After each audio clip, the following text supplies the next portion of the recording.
Let me tell you something that took a lifetime of studying the world's greatest allocator of capital to understand. Right now, at this very moment, there are over 3.3 billion people on this planet who are trapped. Not in a dungeon, not behind bars. They are trapped inside a system so elegant that most of them will spend their entire working lives inside it and never once realize it has a ceiling. They are called employees. And here is the truth that nobody in a suit on television will tell you. The harder you work inside that system, the more efficiently you are running on a treadmill that was never designed to take you anywhere. Decades of studying Berkshire Hathaway's annual letters, dissecting every acquisition, every position, every line of elegant reasoning that Warren Buffett committed to paper. Year after year. On quiet Friday nights, with nothing but a lamp and a yellow legal pad, reveals a single, devastating pattern. The wealthiest man in the history of modern finance did not build a fortune by working harder. He built it by working inside a fundamentally different mathematical universe than the one you were born into. Today, this video will show you exactly how that universe works.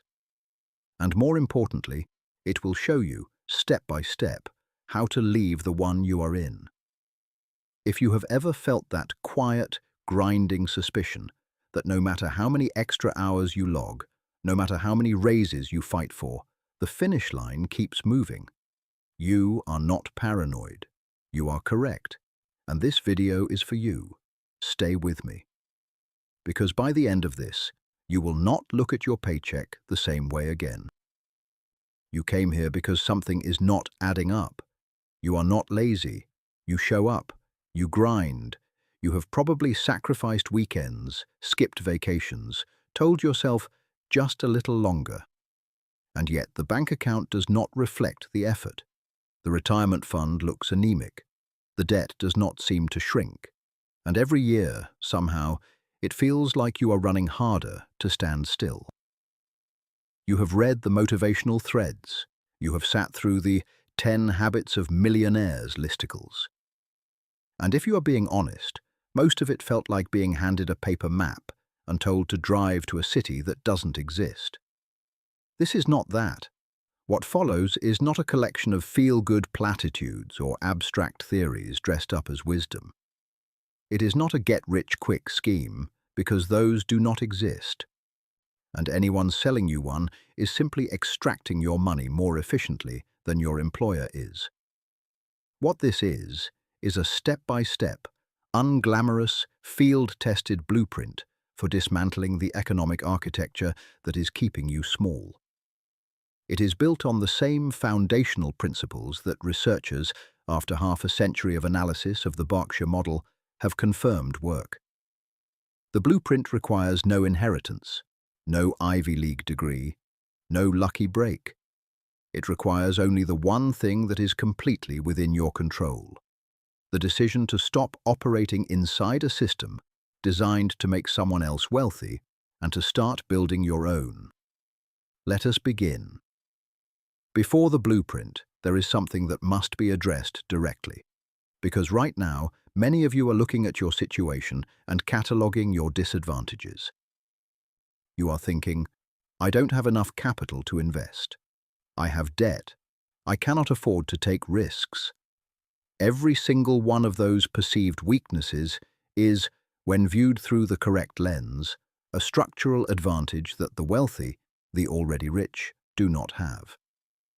Here are 3 specific reasons why your position, right now, is more strategically powerful than you have been told. Advantage 1. You have nothing to protect, which means you can move. One of the most counterintuitive discoveries in analyzing the Berkshire methodology is this.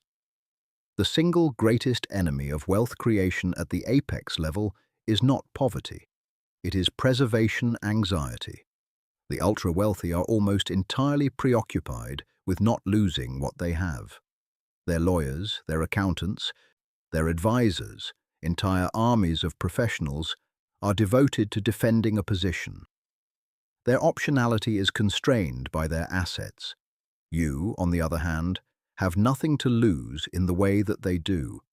You are not carrying the psychological weight of a nine-figure portfolio that must be protected.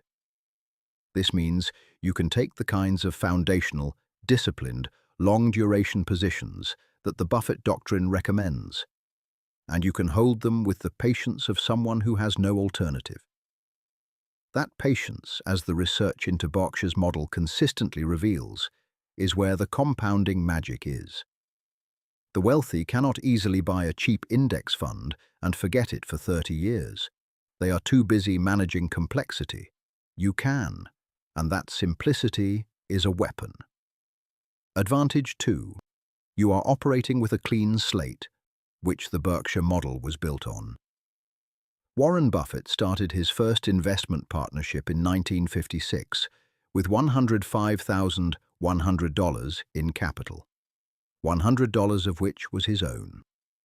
He was not born into Berkshire Hathaway. He built the architecture from the ground up, one compounding decision at a time, in a beige office in Omaha, Nebraska, far from any center of financial glamour. Research into the early Buffett partnerships reveals a specific advantage he exploited. He was small enough to move into opportunities that large institutions literally could not access. A $10 million fund can buy shares in a $50 million company. A $10 billion fund cannot. It would move the market. Your starting position, small, lean, unburdened by institutional constraints, is not a liability. It is the exact same starting position from which the most formidable capital allocation machine in the history of capitalism was built. A clean slate is not poverty. A clean slate is optionality with a long runway ahead of it. Advantage 3. Time is the variable that the wealthy cannot buy back. Here is the one that should hit the hardest. The Buffett doctrine's most repeated lament, the one that appears in letter after letter in various forms, is this. The mathematics of compounding is brutally dependent on time, and time is the one resource that cannot be acquired with a wire transfer. A 65-year-old billionaire and a 25-year-old with $5,000 sitting in a brokerage account are not in the same position. Not even close. Because a compound annual growth rate of 10%, the rough historical average of the S&P 500, turns $5,000 into approximately $87,000 over 30 years. Over 40 years, it becomes $200,000 to $26,000. Over 50 years, it exceeds $586,000. The billionaire's attorneys cannot manufacture those extra decades. You already own them. The masses have been taught to look at the wealthy and feel smaller. But the Berkshire methodology reveals a precise, quantitative argument for why the person starting now, from the bottom, with youth and time and low complexity, occupies a position of extraordinary structural potential. The cage was never as strong as they told you it was. Now, before the blueprint. A toll gate. Research into behavioral economics and long-term financial outcomes tells us something deeply uncomfortable. According to a 2023 study, approximately 56% of Americans cannot cover a $1,000 emergency expense from savings. The median retirement account balance for Americans aged 55 to 64, people on the literal doorstep of retirement, is roughly $134,000. At a standard 4% withdrawal rate, that funds an additional $5,400 per year. Per year. These are not statistics about lazy people. These are statistics about people who worked 40-year careers and followed the conventional playbook. The conventional playbook failed them. This is because the architecture of the system was designed for the wealth to flow upward, not outward. But here is the part where this gets uncomfortable for you specifically. The blueprint that follows works.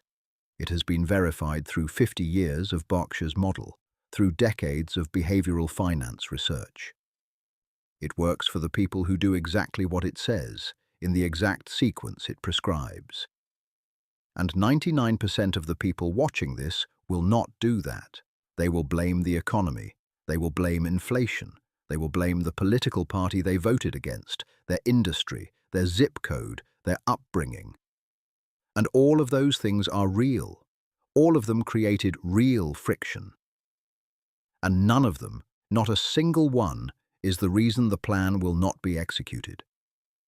The reason the plan will not be executed is comfort, specifically the $10 coffee, the $600 a month car payment, the streaming subscriptions, the Friday nights out that don't appear in the budget because the budget was never really written down, the slow, invisible bleeding of capital into experiences that provide exactly zero compounding return. The price of admission to the other side of the employee trap is not intelligence, it is not luck, it is one thing: the willingness to endure unglamorous, boring, grinding discomfort for a sustained period of time. That is the toll. That is what it costs. Let's build something. The journey out of the employee trap is not a single leap. It is 5 sequential phases, each one building the structural foundation for the next. Do not skip or reorder phases. The architecture only holds if the foundation is laid correctly. Phase 1. The financial autopsy. Before you can build wealth, you must see, with perfect clarity, where your current wealth is being destroyed. Most people have a vague, uncomfortable sense of where their money goes. A vague sense will not build a fortune. A forensic accounting of your financial life will.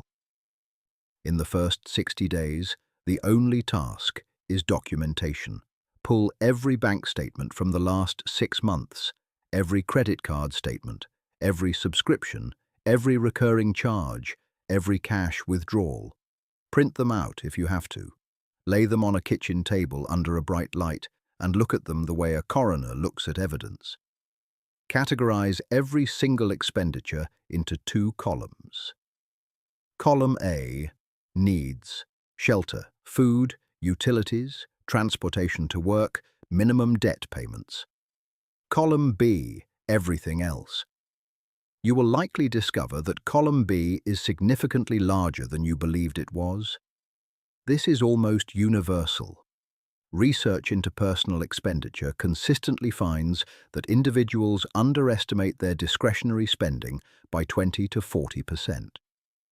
The specific metric for this phase, you need to identify, with exact dollar amounts, a minimum of $400 per month in column B expenditures that can be eliminated immediately.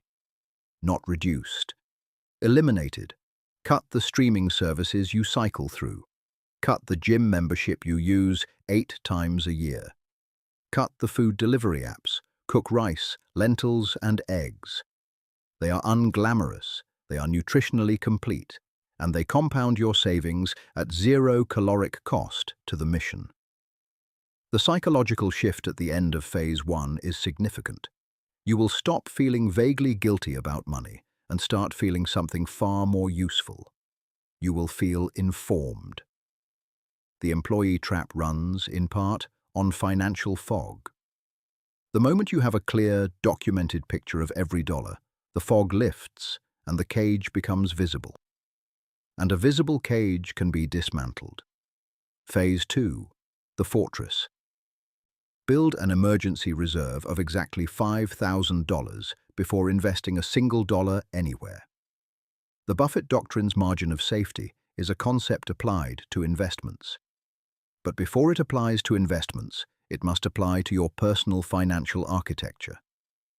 A margin of safety in your life is a cash reserve that insulates your long-term positions from short-term chaos. Without $5,000 in an untouched savings account, you are 1 car repair, 1 medical bill, 1 unexpected crisis away from liquidating any investment position you build. And liquidating a long-term position prematurely, especially in a market downturn, is the single most common and most devastating mistake the non-wealthy make. The math of Phase 2 is straightforward. Take the $400 per month identified in Phase 1, add any additional cuts you identified, and automate a transfer to a high-yield savings account on the day your paycheck lands. Not after you spend. On the day it lands, $400 per month reaches $5,000 in approximately 12 to 13 months. If you identified $600 or $800 in cuts, you reach it in 6 to 8 months. The target date is firm. The strategy is flexible. Do not invest the fortress. It does not go into the stock market. It does not go into cryptocurrency. It sits in a high-yield savings account, earning 4 to 5% annually. And it does exactly one job. It protects your ability to stay in the long game when life, as it always does, attempts to knock you out of it. The psychological shift here is profound and largely unreported. The first time you have $5,000 sitting untouched in a savings account, something in your nervous system recalibrates.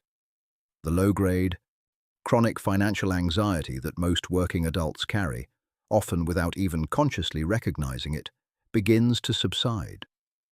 You begin making decisions from a position of marginal security rather than chronic scarcity. That shift in decision-making quality compounds over time in ways that are difficult to quantify and impossible to overstate. Phase 3. The first position.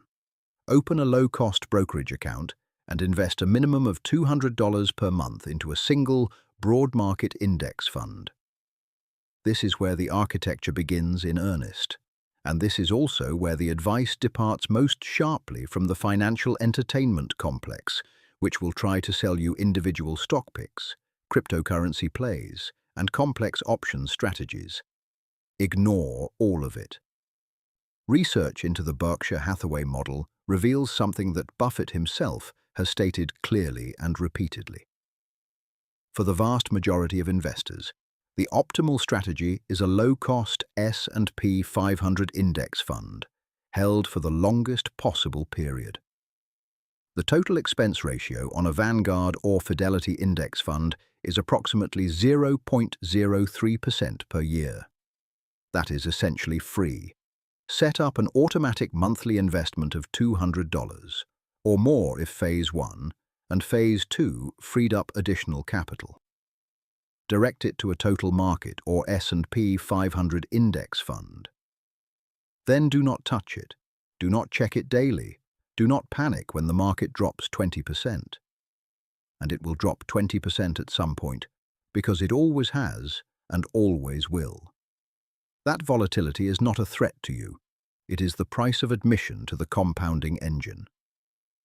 At $200 per month with a historical average return of 10% annually, you will have approximately $4,400 invested after 18 months. That number feels unimpressive. It is not. It is a seed. And the Berkshire methodology is built on the foundational understanding that the size of the seed is less important than the quality of the soil and the length of the growing season. Phase 4. Accelerate and eliminate. The directive. Aggressively eliminate all high-interest consumer debt while simultaneously increasing your monthly investment contribution. By month 18, two things should have occurred. First, your fortress is funded and sitting untouched. Second, your investment position has been established and is compounding autonomously without your daily involvement. Now the war moves to two simultaneous fronts. Front 1 is debt. Specifically, any consumer debt carrying an interest rate above 7%. Credit cards, personal loans, store financing. These are instruments of reverse compounding. A 22% APR credit card is not a convenience product. It is a machine that is doing to your wealth exactly what a 22% annual growth rate would do for it, in the wrong direction. Use the avalanche method. List every debt from highest interest rate to lowest. Pay the minimum on everything except the highest rate debt. Attack the highest rate debt. With every additional dollar, you can redirect from Phase 1's identified cuts. When the first debt is eliminated, redirect that payment to the next highest rate. This is not romantic. It is efficient. Front 2 is acceleration. As income increases through raises, promotions, or additional income streams, the rule is strict. 80% of every new dollar of income above your current baseline goes directly into your investment account. Not a new car, not a better apartment. Into the machine. The lifestyle upgrade comes after the machine is operational at sufficient scale, not before. The psychological shift at the end of Phase 4 is the most dramatic of the entire journey. The moment the last high-interest debt is paid, an enormous monthly cash flow is suddenly freed. That cash flow, redirected entirely into compounding assets, produces an acceleration in wealth building that can be viscerally felt. This is what financial researchers call the inflection point, the moment when the math begins working visibly in your favor. Phase 5. The ownership transition. Shift your identity, your time, and a portion of your capital from being a laborer in someone else's system to becoming an owner in your own. This is where the Berkshire methodology arrives at its philosophical core. And it is the phase that separates the people who escape the employee trap from those who merely find a more comfortable cell inside it. The research into Berkshire Hathaway's model reveals that Buffett's singular genius was not in picking stocks. It was in understanding the difference between working and owning. He transitioned as early as possible from being an operator to being a capital allocator. His headquarters employs roughly 24 people. His capital works for him across hundreds of thousands of employees globally. He owns the system. He does not run it. In Phase 5, you are not yet at Berkshire scale. But the principle is identical. Begin building at least one asset that generates income independent of your time. This can be a rental unit.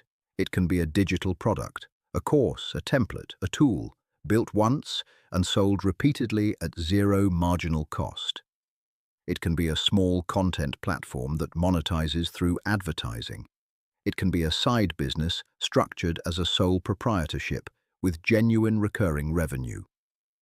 The specific metric: by month 48, the goal is $500 per month in income that does not require your active labor to generate. Not passive in the fantasy sense. All of these require work to establish. But in the structural sense, income that flows when you are asleep, when you are sick, when you are on the one real vacation you will take in the next 3 years. Once that $500 per month exists, begin redirecting it entirely into your index fund position. You have now created what the Berkshire model describes as a float, externally generated capital that funds your investment engine. Your active income funds your life. Your passive income funds your compounding machine. The two streams are never mixed. Look at yourself, not the version you intend to be, the version you were last Tuesday, last month, last year. Has that version been executing? Has that version been auditing the bank statements, cutting the subscriptions, automating the investment transfer? Or has that version been watching videos like this one and feeling motivated for 48 hours before the inertia returns? The blueprint laid out here is not complicated. It is not clever. It does not require a finance degree. The mathematics are available to anyone with a calculator and a brokerage account. The reason it will not be executed by 99% of viewers is not complexity. It is comfort. Specifically, the choice made every single day to prioritize present comfort over future freedom. The Buffett principle, as it emerges from 50 years of annual letters and a lifetime of disciplined compounding, is ultimately not about stocks or insurance float or economic moats. It is about the ferocious, unglamorous, boring, lonely, deeply unfashionable commitment to doing the right financial thing every single day for longer than feels reasonable. The employee trap does not require a key to escape. It requires only the sustained willingness to stop choosing the comfortable wrong thing over the uncomfortable right one. One action. Right now. Not a plan to act. Not a note to self. One concrete, irreversible action. Open the bank statement. Pull up the last 3 months. Find the first $400 in column B and delete it. The architecture of a different financial life begins with that one decision made today, rather than deferred to a tomorrow that, statistically speaking, for most people, will never come. The cage is visible now. The door was never locked. The only question that has ever mattered is whether you will walk through it.